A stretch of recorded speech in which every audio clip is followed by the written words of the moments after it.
we're going to talk about the cost of living, Highland Football Parks, disability football, and women football as well. So we'll be doing that between now and 8:30 tonight. Joined by, as always, Regan and Robbie. How are you? Doing great, Michael. How are you? Yeah, no, not bad. And also, we are joined tonight.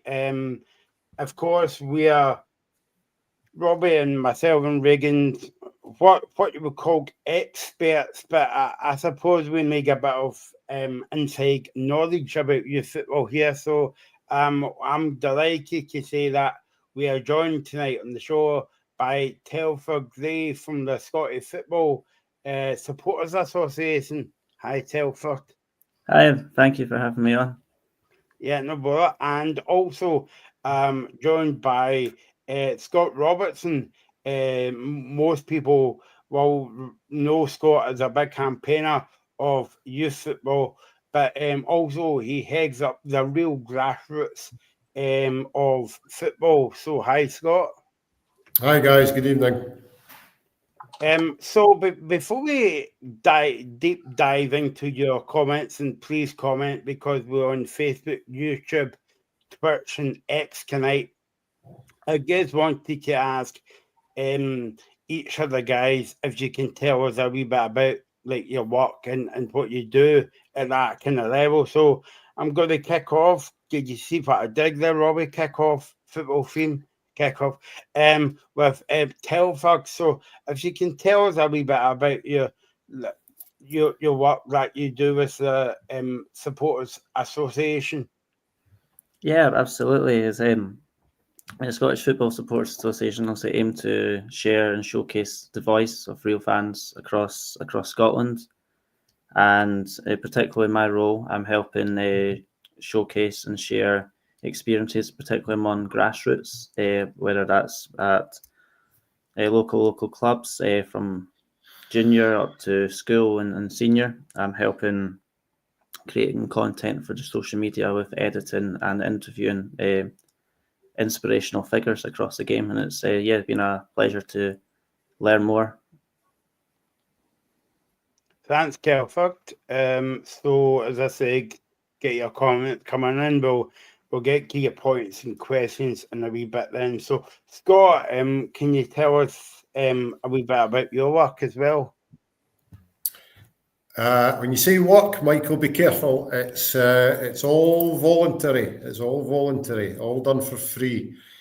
But I started in schools football back in 1988 when I was still at high school myself, taking the school team when the school teacher retired and left me kind of holding the baby or babies. And then sort of quickly moved into boys club football. I think that was in a time before there was women's football or girls playing football. So it was boys clubs, but we're all kind of football clubs now because we cater Musselburgh Windsor for boys and girls. I got involved in the committee at the club, became the club chairman for a number of years, got involved in lots of stuff going on there. I'm the club CWPO. I'm also the single point of contact for all the professional clubs who want to take young players into their Club Academy Scotland programme. I also was a partner in launching the Real Grassroots public petition back in 2011. That became the longest running public petition in the history of the Scottish Parliament, and that was entitled Improving Youth Football, and kind of challenging the SFA on some of the rules and practices that they had at the time. More recently got involved in the Scottish Youth FA and joined the board of directors.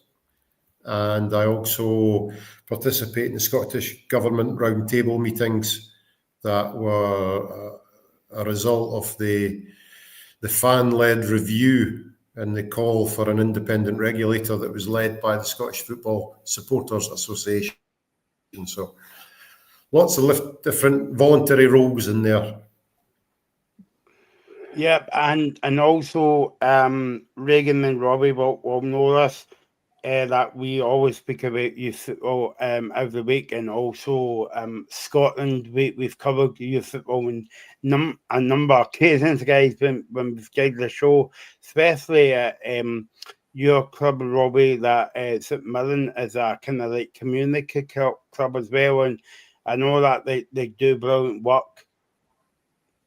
Yeah, I mean, look, obviously there's a lot of different areas of youth football, and I think having the two guys on tonight will give us a bit more insight into it, on a deeper level, because when we talk about the youth players, we're talking about the Lennon Millers and the guys that are maybe already developing into the sort of main squads, but we don't really see what's going on in the sort of lower level. So this will be a good show tonight. But at St Mirren, I mean, for what I've seen, it's a very well run development system at St Mirren. We've had players come through. We had Fraser Taylor at the start of the season, getting an assist in Europe. So there's, I think it's interesting because although we can come on the show and maybe be negative at times about your football, for what I see for our experiences, there's a lot of positives as well happening in your football. So it'll be interesting to see the sort of deeper levels. And I know, Reagan, you go towards a lot of junior football, but we forget sometimes that you go from youth to junior football, and junior football holds a lot of young, talented players to make it to professional level or not make it, if that's the case. Oh, definitely. I mean, there's been so many great examples over the past few seasons. I mean, look at Partick Thistle's all-time scorer, Dillon.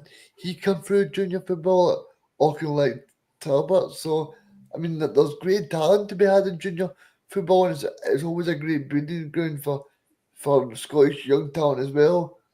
I know Billy, who's in the Scotland squad, his younger brother's just signed for a club in Scottish junior level as well. So there's great potential there.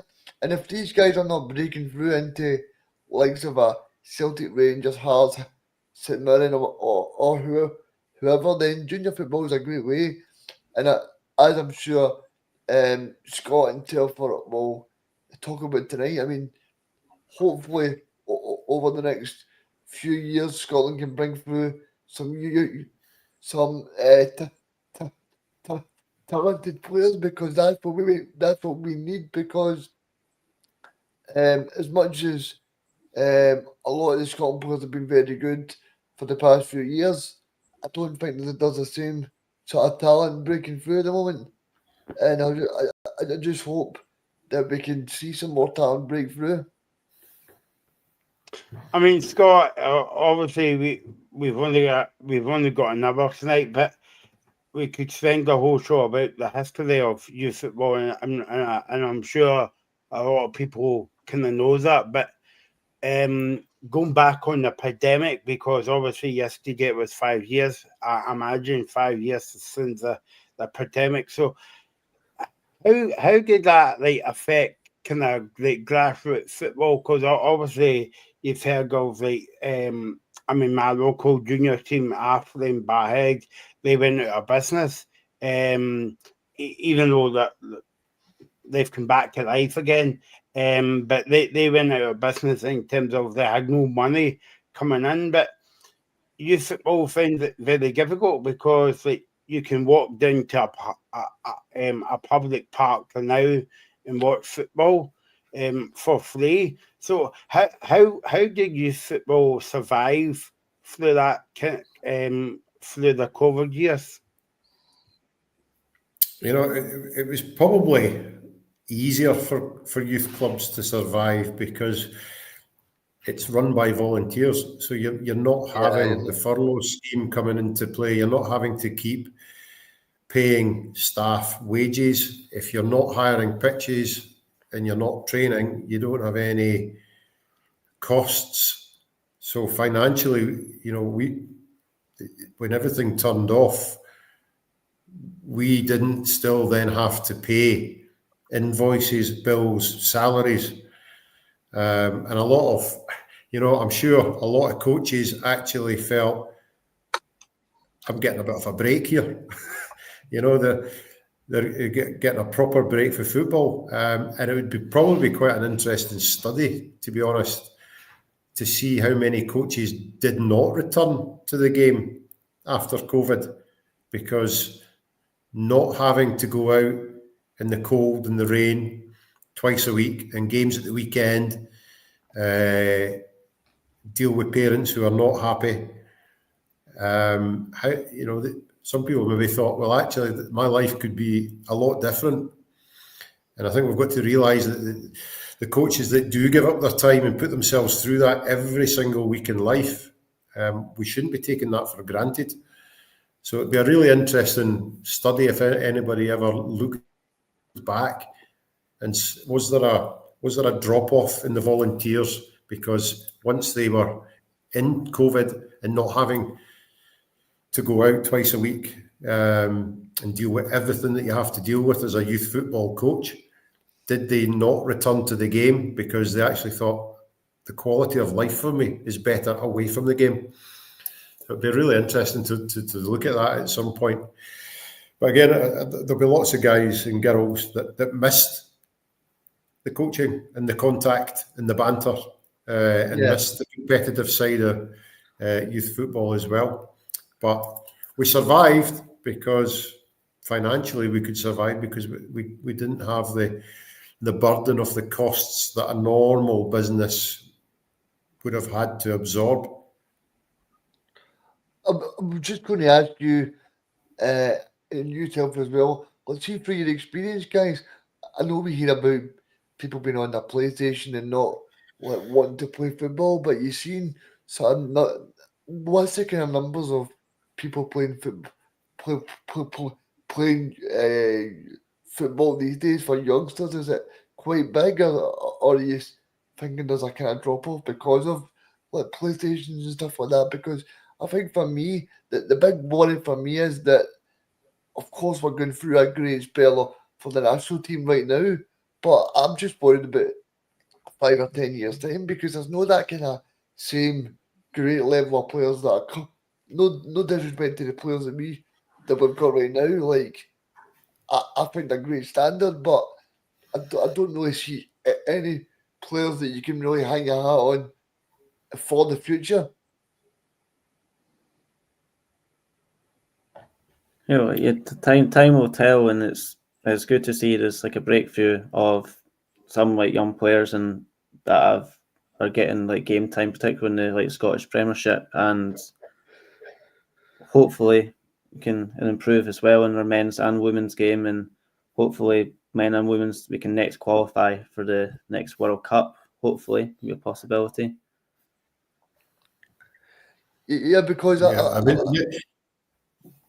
Sorry, I just just going back to your question. The PlayStation undoubtedly has had an impact, and to some degree you can understand it because 6 months of the year, once you get to 5 o'clock, it's dark outside. So where do you go?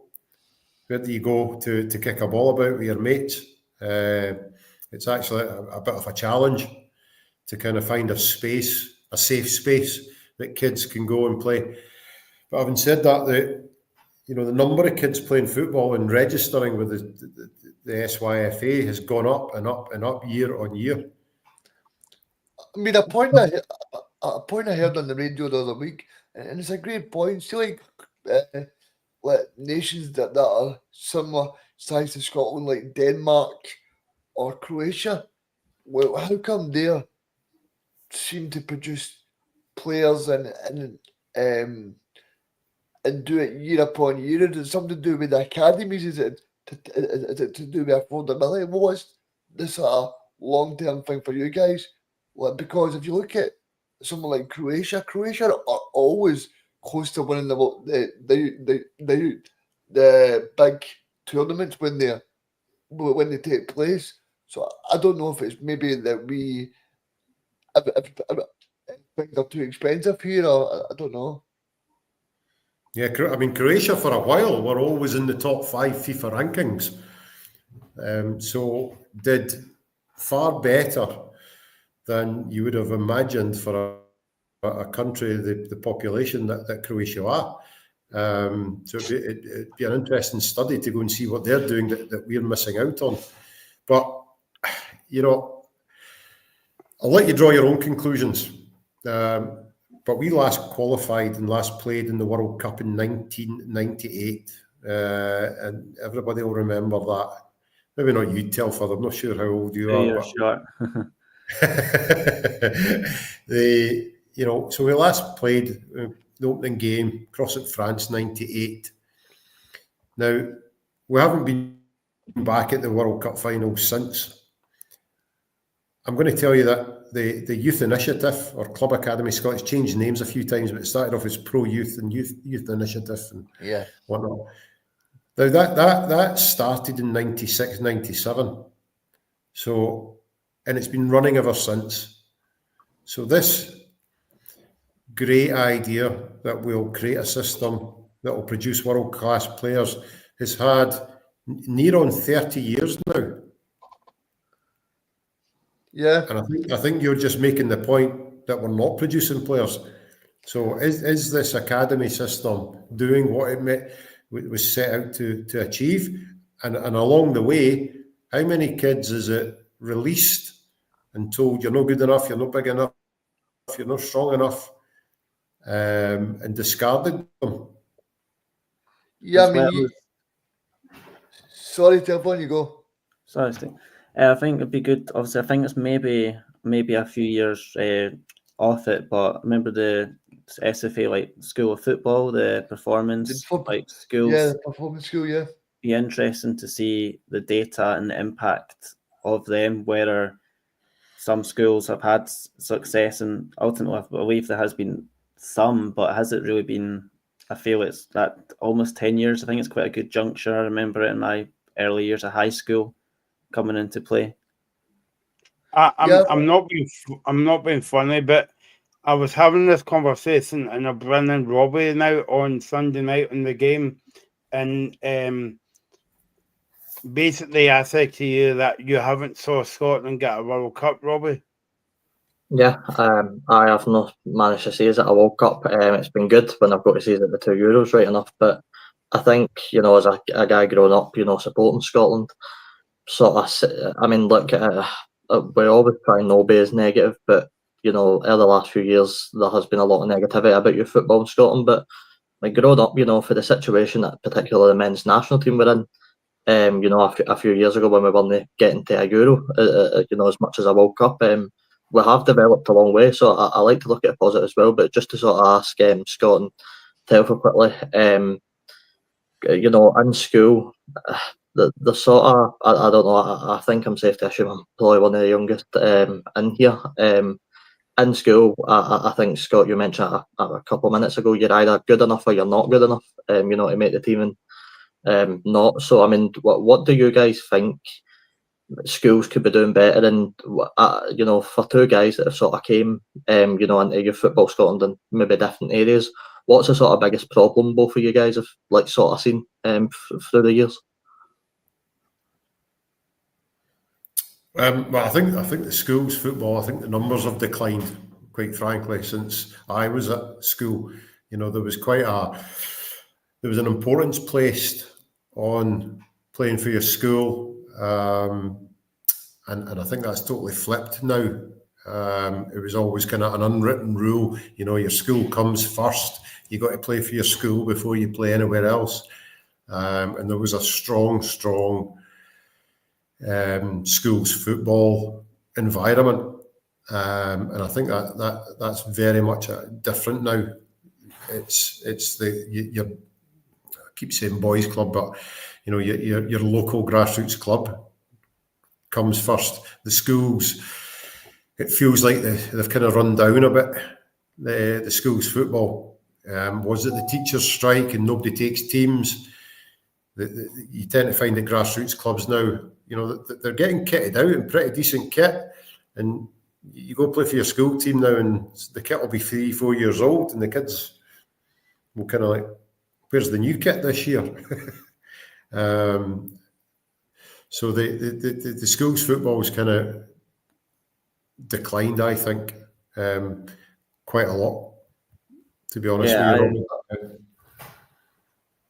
I Yeah. agree, and particularly the importance is just flipped, and whether there's even some like PE teachers out there that are maybe not even have like enough like coaching qualifications or experience within football, and like whether that's declining as well. And even thinking like senior football, I know young people leave school in 4th, 5th year, but schools are scrambling for teams to make even like senior football, and I feel that's like a big gap where they're not getting enough. They're not motivated because the PE teachers, some schools anyway, are not as vested in football for many reasons.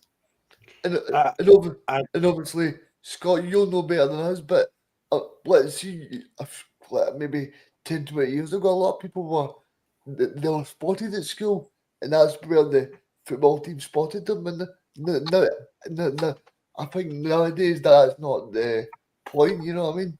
Like, I think like 20, 30 years ago, most of the big Scottish players were spotted playing for the school.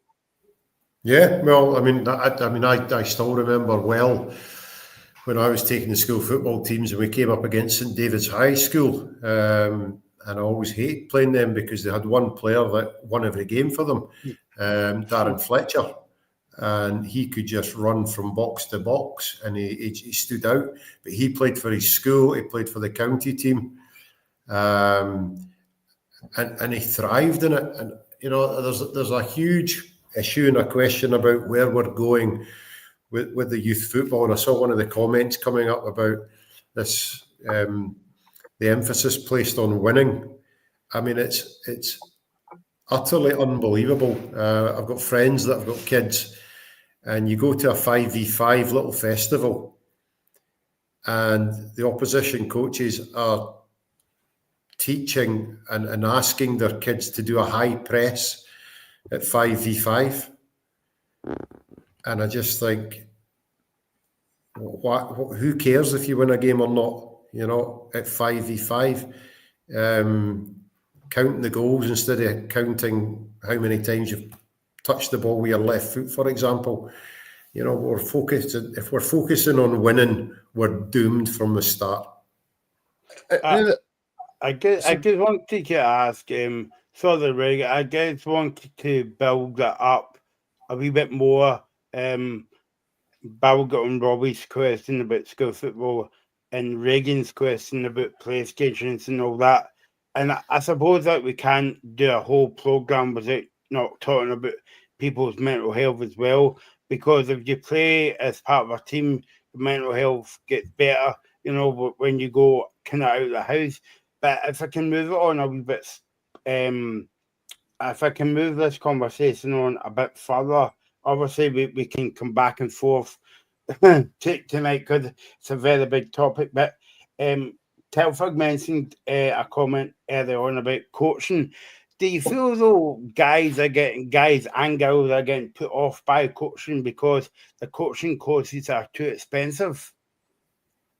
Yeah, I would absolutely say that, and that's the same for becoming an official as well as a coach.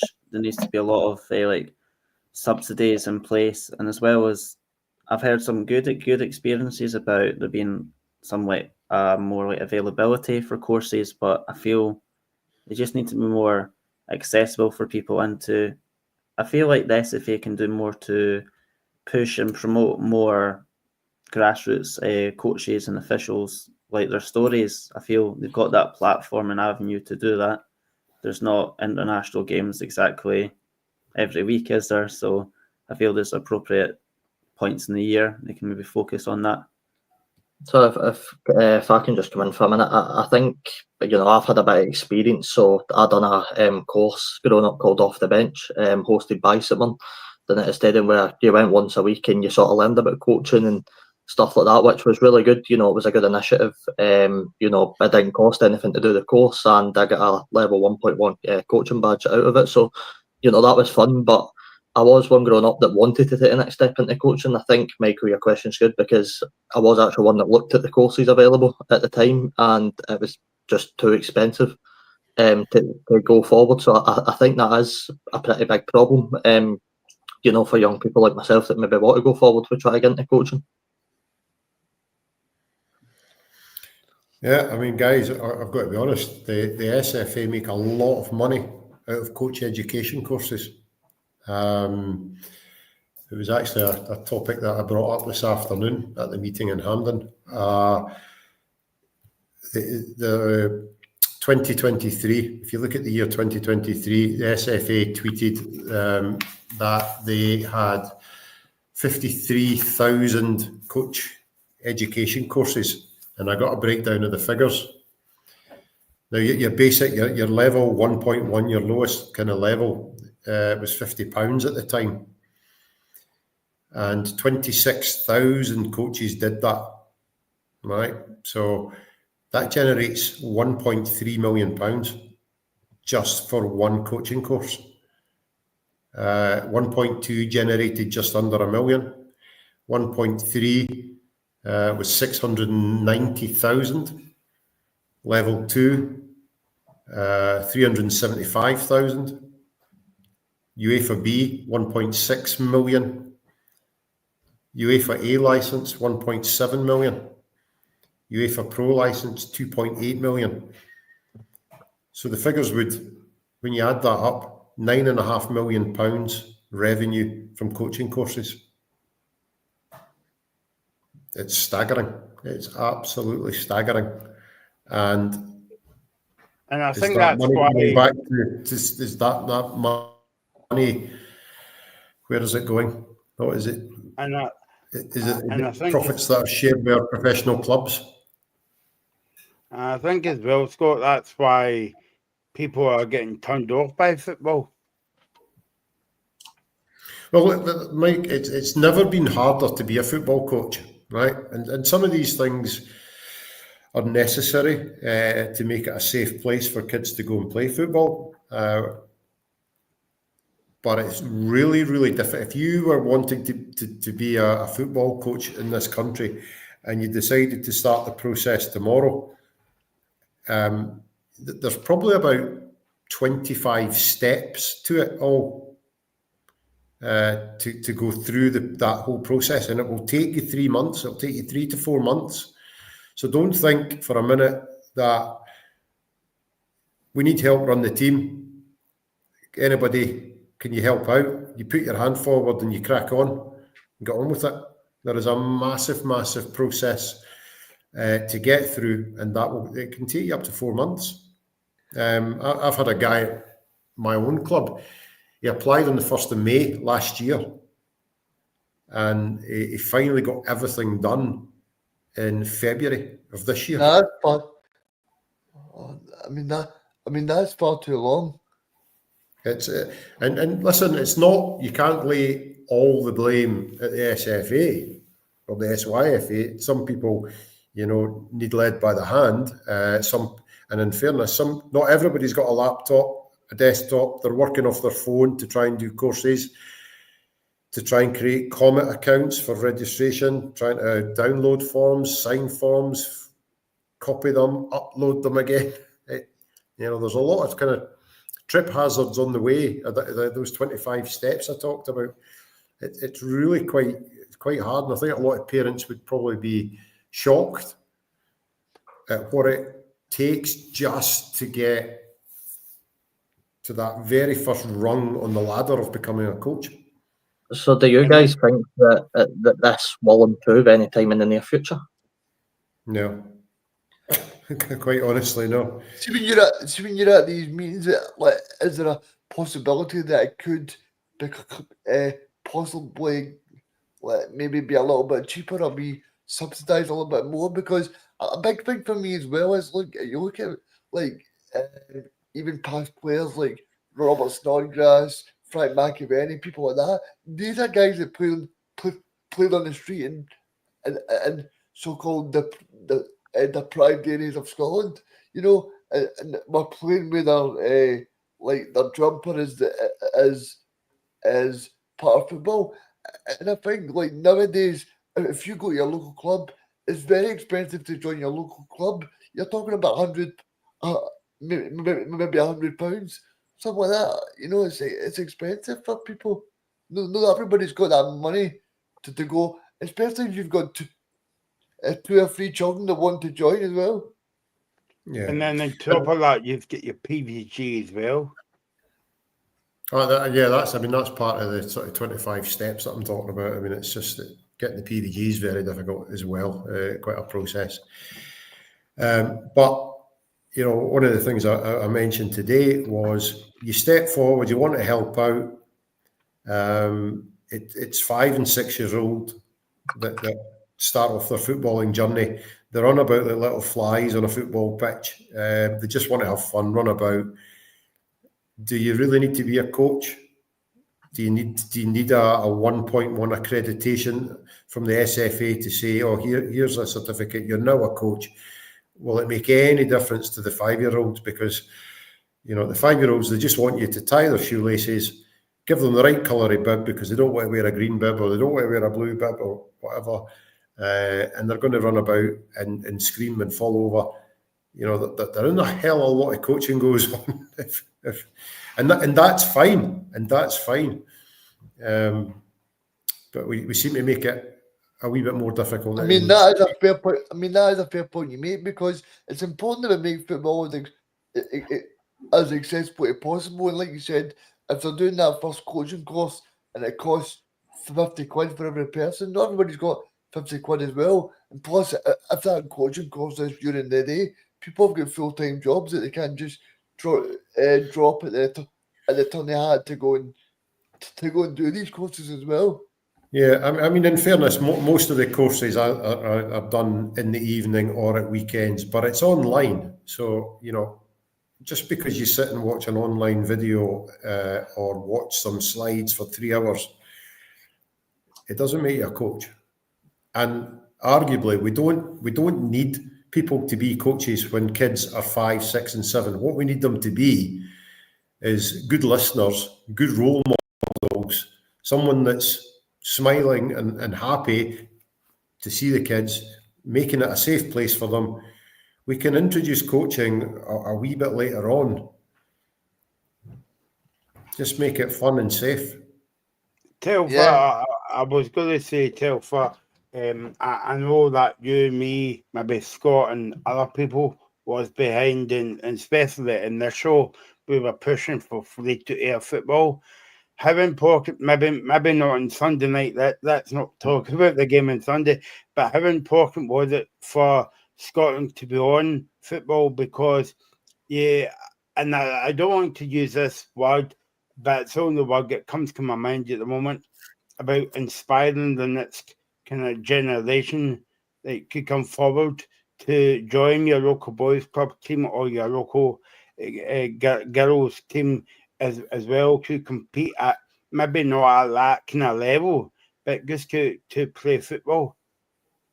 Yeah, it's massive. It's like vitally important, and at the very start of a 3, 4, 5-year-old boy or girl's football experience journey, whether it's a good result or bad result, I think I can physically remember the first game that I watched on live TV as well, and it just inspires that creativity and that intrigue, and that's what the SFSA has been really passionate about, to try and push and promote football. And it's so important, especially at the grassroots level, that it shows that football is there for everyone. And I think it's something that hopefully can be like mainstream, just like, for example, the Six Nations, Wimbledon, Olympics that are on BBC, ITV, etc. I think that's a great point you made, Michael, in terms of there's no point in Scotland qualifying for the Euros if we're not going to be able to have a sort of legacy from it, because it's okay saying we'll be qualified, but it's so important to get the next John or the next person that we can really inspire to be. Do you know what I mean? Because I think for Scotland for many years, okay, I mean, Celtic and Rangers and Hearts have got big academies, but I don't think we're really producing enough, because you look at the amount of money that Celtic and Rangers are really putting into the academies year upon year, but nobody's getting the real opportunity. I don't know what you guys' thoughts are on the kind of the B teams for Celtic, Rangers, and Hearts. 'Cause I don't think they really help much. Well, listen, I'm just going to come back to your question about the free to air, because that's even kind of reached the committee rooms of Parliament as well. So for me, I think it's great, because I want kids in the households to be going and watching the football on the telly, and I know with my own kids, can we go there one day? Can we go to that place where they're all singing the national anthem and flags are flying, and there's a bit of an atmosphere. So having it free to air generates, I think, a huge amount of interest. Just like Telford said, for very young kids, and that can only be good. The more interest that we generate, the better.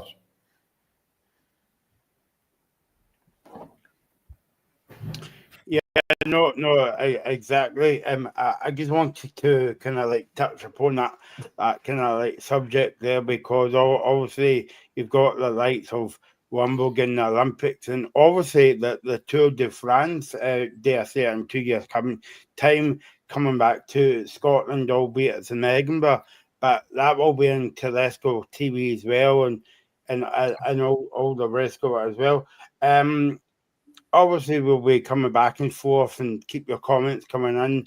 I know we've got a few comments coming in. I wanted to ask Telford, in terms of I know that with Alistair coming on the show now and again, Alistair Blair, you guys kind of campaign on different issues as well.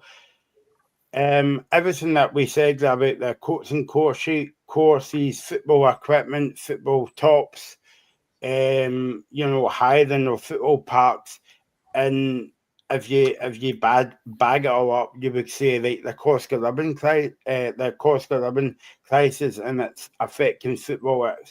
Obviously it's affecting different sports as well. But are you kind of campaigning on that at the moment to make football more accessible, more cheaper for people to take up the sport? Yeah, particularly for officials, there's been a big drive, and for referees. And I think also going back to previous comments, there needs to be a lot of more openness and transparency from the authorities, that the money that's made from courses can be filtered through to grassroots clubs on a higher level. And I don't think that's generating much of an impact at the grassroots clubs if a lot of the money is just going to the 42 professional / semi-professional clubs. I think a lot more money can be filtered through, or at least made more aware to the public domain. So I'm just going to ask you a quick question, Telford. The SFA, I think, distributed something in the region of £11 million to its members. The SPFL distributed £36 million or something recently.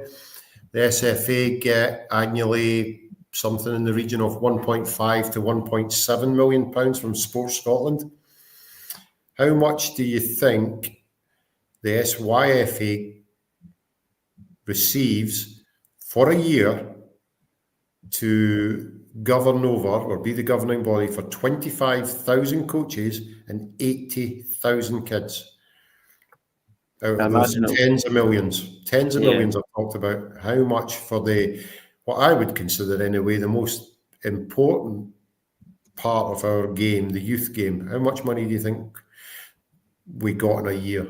I imagine it'll be a extreme fraction, and on a participation level, that's the most important. The more people you're getting healthier and active, it's not always about trying to get better, but yeah, it'd be interesting to know, maybe an extreme fraction.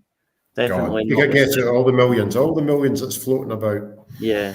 And I'm not even touched on FIFA money and UEFA money. So how much do you think in a year for 80,000 kids, 25,000 coaches? I'll guess maybe 350,000 ish. 350 grand, right? Okay. 65.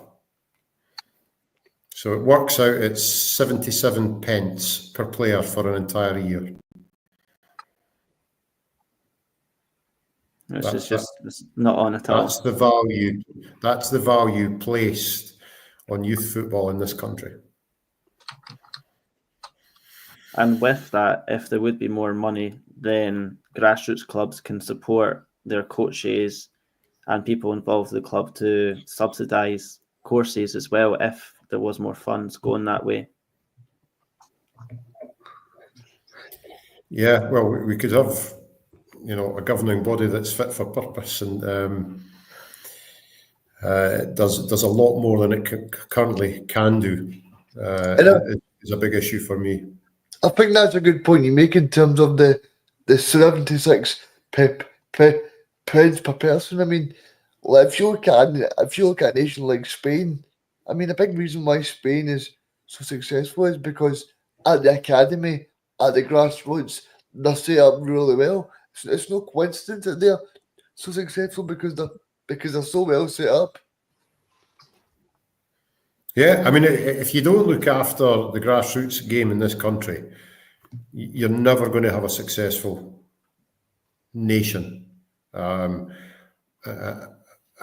with the living proof of that, because we haven't looked after our grassroots game as well as we need to. There's no doubt about that in my mind. And that's an interesting one. When you look at, for example, clubs in Spain, Portugal, for example, Barcelona, it's not just a football club. They've got a handball club, they've got tennis, basketball. And is that something that clubs can maybe look towards to bring more of a multi-sport and use obviously football as a force for that? But is that... I think that's a fantastic point you make because people don't see it, but Barcelona, like you said, they've got a basketball team, so is Real Madrid. Real Madrid's got a basketball team. And like, I'm not saying that Celtic should be called the Glasgow Celtics and be in the NBA, but I'm saying there should be a more joined up approach in terms of trying to get more people involved in the sport.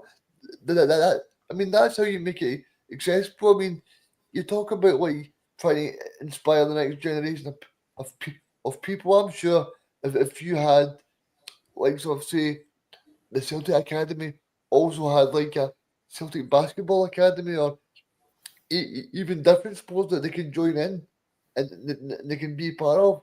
Like, I mean, I'm sure it could have an impact on football in general. I mean, one of the big things for me as well is the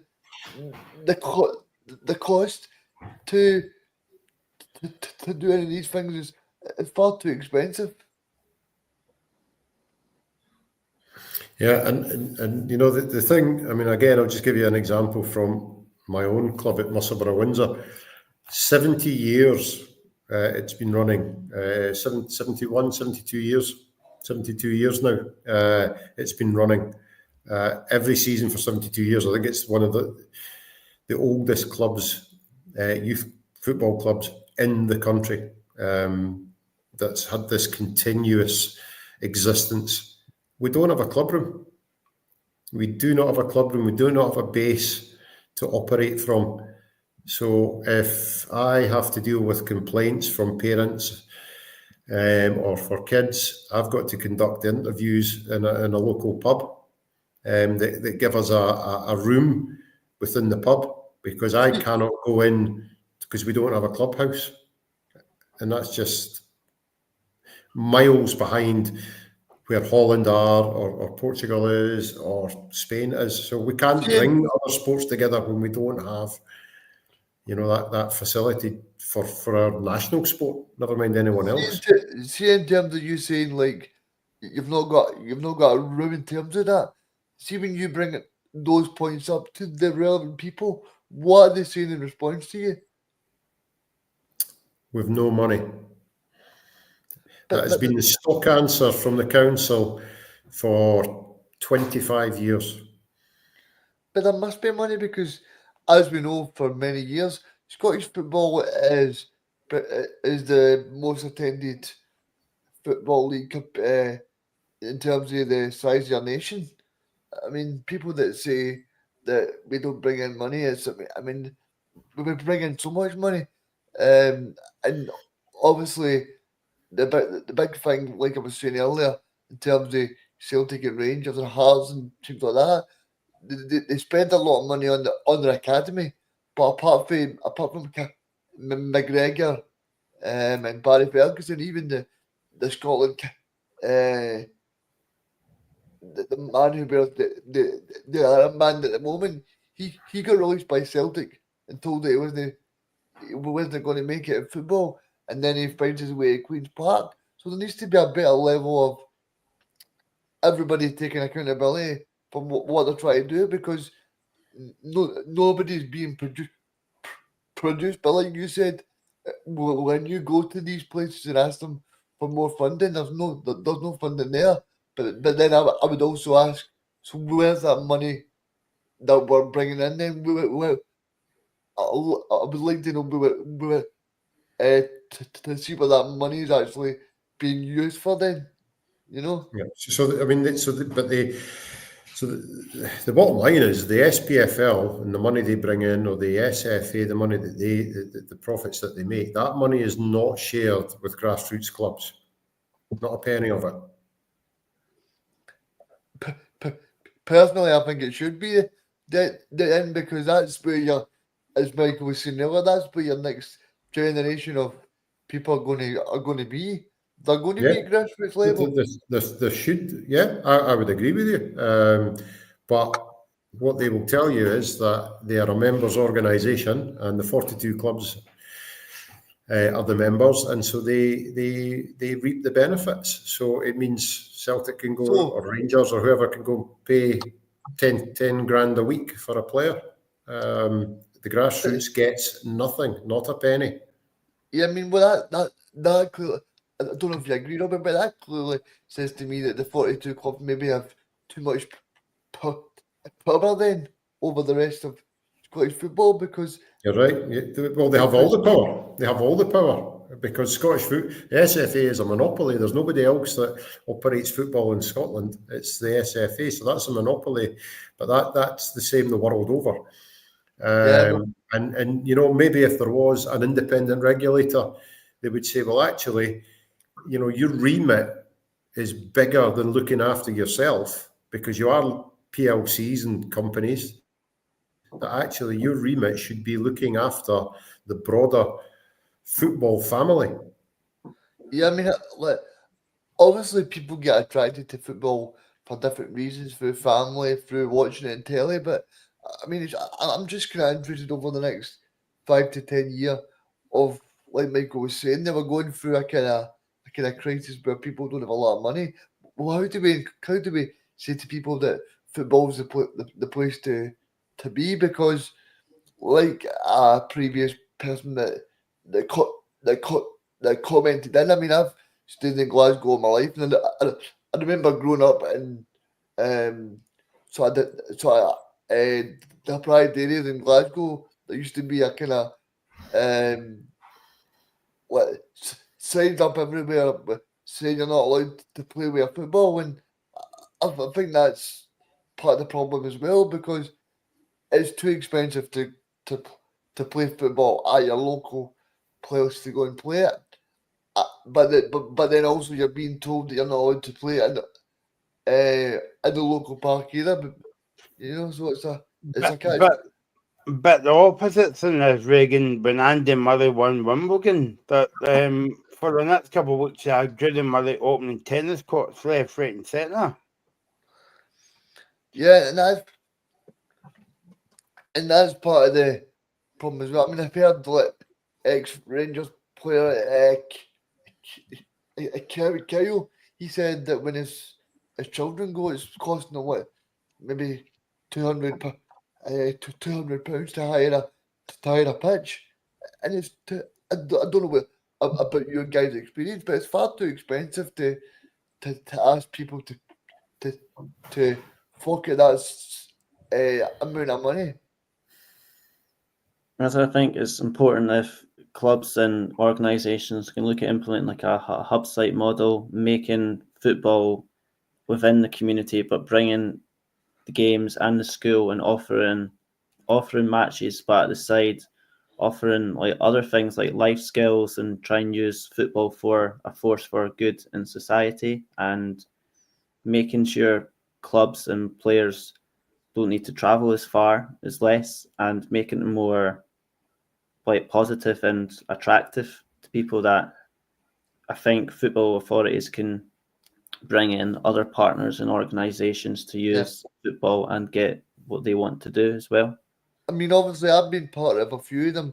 I was part of the Celtic Foundation. What they do is some great football things that are free to people as well. I've also been part of the Partick Thistle Trust, who do a lot of great work in terms of getting people in football from underprivileged backgrounds that are not able to afford things. So there is great work going on in Scottish football, but there needs to be a lot more. There needs to be a lot more being done as well.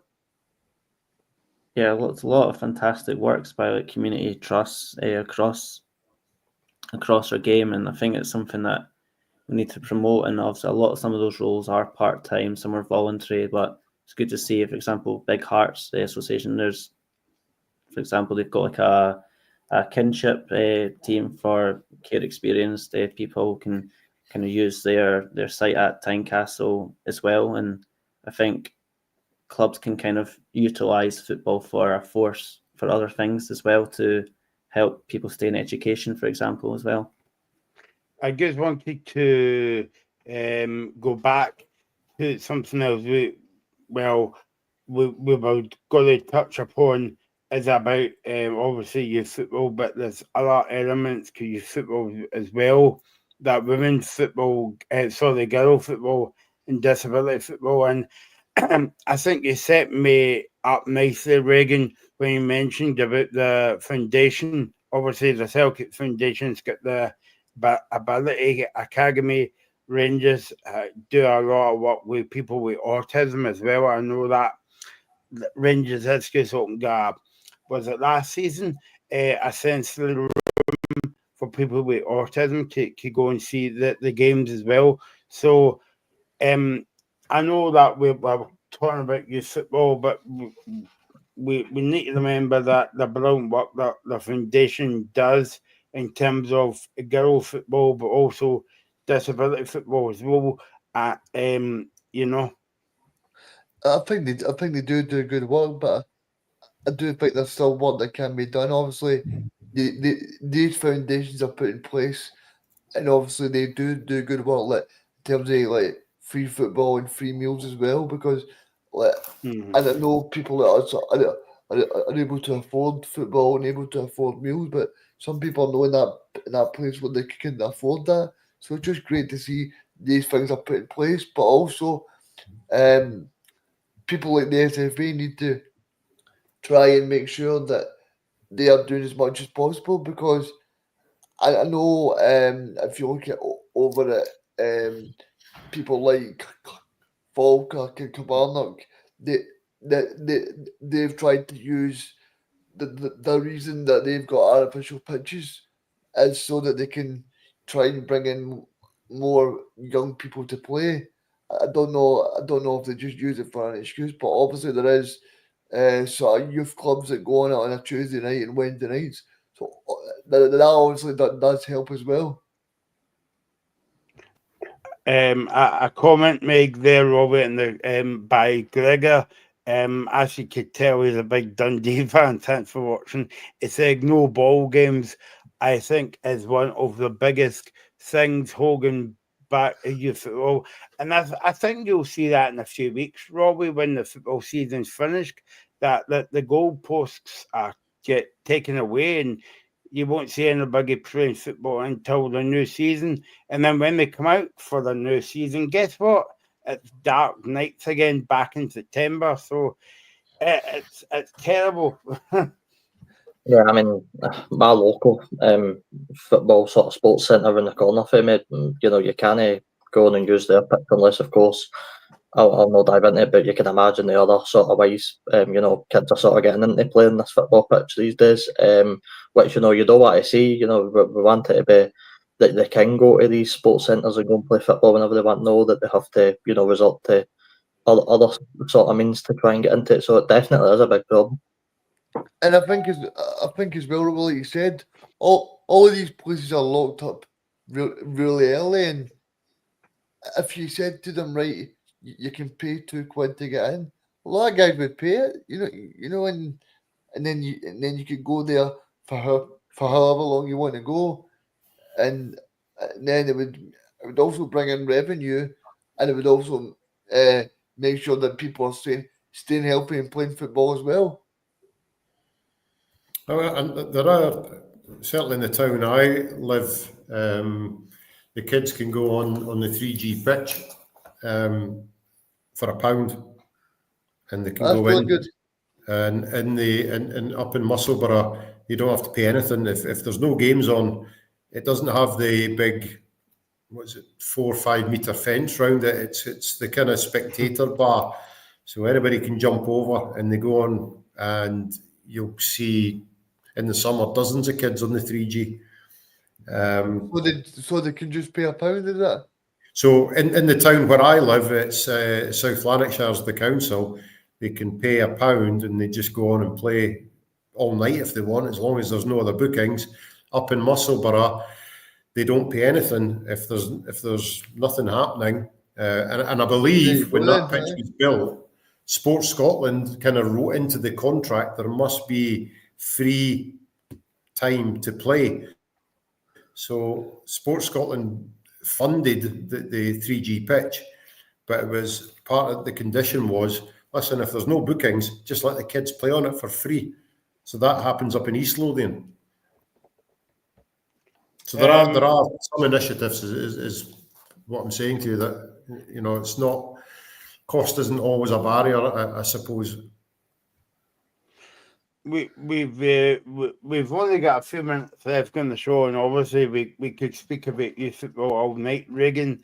But I mean, it's so. I mean, we spoke about on the show, and I mentioned tonight before we come on air about how can other countries produce youth footballers, but we can't. I mean, you saw it the weekend with Greece, and then obviously the Euros with Spain, and I think it was it the quarter-final or the semi-final, the 18-year-old scored was it the winning goal or one of the goals? But how can we not produce that? But instead of that, we're locking up football parks at 5:30 at night. I think Iceland as well, it's like they're on a country of the same population as pretty much Aberdeen, and they're still consistently top 60, top 70 in the world rankings, and I see they've pushed on a lot of indoor facilities as well. And did Green get to the quarterfinals as well for the was it the World Cup? They got to the quarterfinals. They got to the quarterfinals of the 2016 Euros. So there you go. Yeah, they knocked out their old enemy. Yep. Yeah. Okay, well, as I say, we can be on here for hours solving the youth football Scottish, but we would be, I think we would be millionaires and not been here. I think we're going to come back to this, guys, and do another show, right?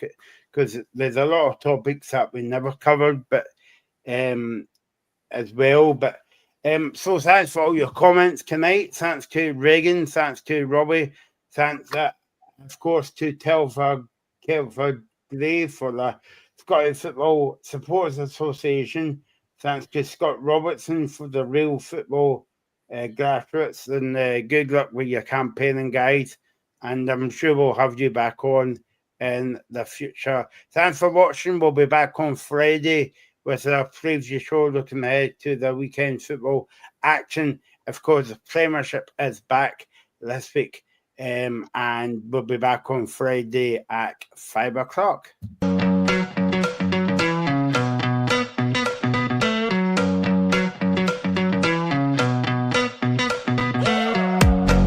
The Locker Room.